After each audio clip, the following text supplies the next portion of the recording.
Почитувани, владата да не бега од референдум, да не се плаши од народот. Владата што на вистина постигнала успех, историски успех, нема зошто да се крие од народот. Доколку владата на ДУИ и СДСМ сметаат дека постигнале нешто големо, нека излезат на референдум пред народот. Нема потреба од забави во 15 градови, доволно е да се прифати собирање потписи за иницијатива за референдум.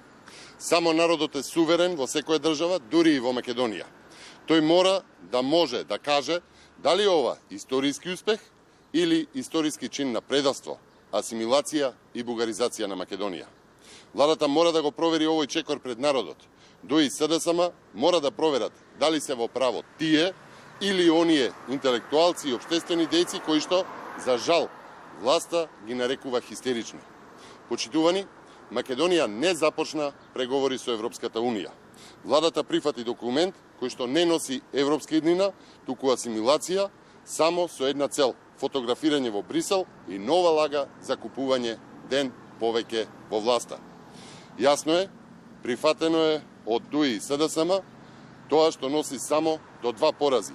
Или бесконечни преговори, или асимилација по бугарски терк. За Македонија мора да важат исклучиво копенхашките критериуми.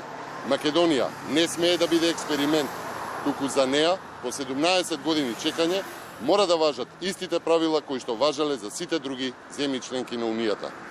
Ковачевски, Османи и Маричич да не тераат инаед со народот, кој што над 73% е против ваквиот предлог. Да не тераат инаед со странски и домашни експерти и уште пострашно, да не ги нарекуваат хистерични. Доколку не сметаат дека чинот е предавство, нека излезат на референдум.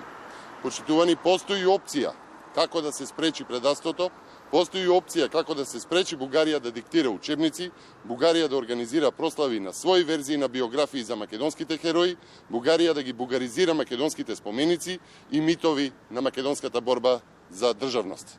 Постои опција како да се избегне дополнително национално понижување и држава во позиција на подчинетост, а тоа е референдум.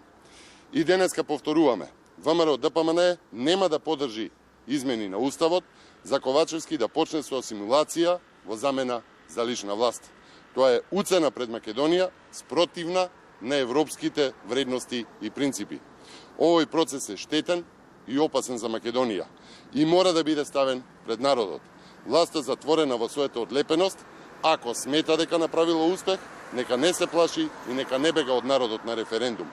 Волјата на народот е суштината на демократијата и затоа мора да е конечна. Ви благодарам.